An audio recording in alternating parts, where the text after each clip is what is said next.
അത്തപ്പൂ നൃത്തം വെച്ചു ചിത്തിരപ്പൂ ചിരി തൂകി ചോദിപ്പൂ ചോദിച്ചു.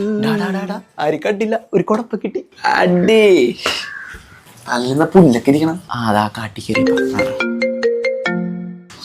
കല്ല് നീശി പിടിക്കണ. ആ ഫോണെ അങ്ങോട്ട് മറിച്ച് വെച്ചേക്ക്, തിരിച്ചു വെക്കാം. നീ അരി കഴുകണുള്ള. പിന്നെ സത്യം നമുക്ക് പൊളിക്കണം. പൊള്ളിക്കും തീ പാറും, അച്ചടിക്ക് ഇച്ചടി സാമ്പാർ, പരിപ്പ് പപ്പടം ഉപ്പേരി, പിന്നെ ഒരു സേവിയ പായസം, ഒരു പഴം. ബാക്കിയുള്ള പച്ചക്കറി കൊണ്ട് ഞാൻ സാമ്പാർ ഉണ്ടാക്കിയിട്ടുണ്ട്. പിന്നെ വീട്ടിൽ കൊണ്ടുവന്ന മാങ്ങച്ചാറ്, പപ്പടം പൂത്തിരിക്കണം, എന്നാലും നമുക്ക് പറക്കാം. പിന്നെ തൈര് വന്ന് കളറാക്കാം. പിന്നെ ഇതിന്റെ കൊട്ടപ്പനെ കൊണ്ട് ഒരു പരിപാടി. ഹാപ്പിയോടം പൊളിയോടാം. അതെയല്ല, അത് മതി. നീ തേങ്ങ കടിച്ചിട്ടുണ്ട്.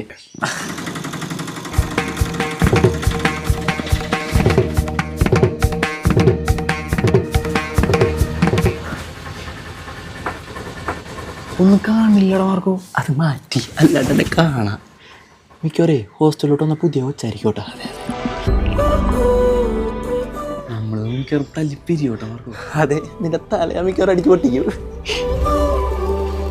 അയ്യോ കണ്ട് ഒച്ചെടുത്ത് അറിയിക്കല്ലേ. നോക്കിയാല കാണില്ലല്ല. ഇന്നലെ ഒരുത്തിനെയും കാണില്ല. മിക്കവാറേ ഓണം കൊണ്ട് എല്ലാവരും വീട്ടിൽ പോയിട്ടുണ്ടാവും.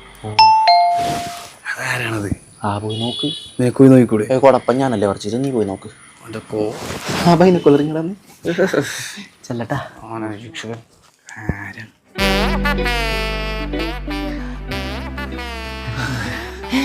ആരാ? കെയർ ടേക്കർ വരാൻ കുറച്ച് ലേറ്റ് ആവും. ഞാനൊന്ന് വാഷ്റൂം യൂസ് ചെയ്തോട്ടെ, അർജന്റാ. ഒരു മിനിറ്റ്. ക്ലീനാണ്.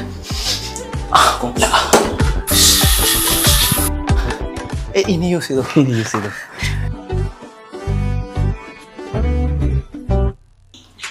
ശരിക്കും ഇതിപ്പോ എന്താ സംഭവം? അപ്പുറത്തെ ബീച്ചിൽ വന്നാണ്, അവിടെ ആരുമില്ല. അപ്പിടാൻ മുട്ടി. അത് കഴിയുമ്പോ പൊക്കോളും. ഇറങ്ങുമ്പോ നമുക്കൊന്ന് പരിചയപ്പെടണ്ടേ? കഴിയട്ടെ എന്ന്. ആ, എന്നാലും ആരായിരിക്കും? ഇറങ്ങുമ്പോ ചോദിക്കല. ഇറങ്ങണില്ലല്ല, തീരണ്ടി പരിപാടി തീരണ്ടേ? ശരിയാ. കഴിയട്ടെ, വെയിറ്റ് ചെയ്യാലേ.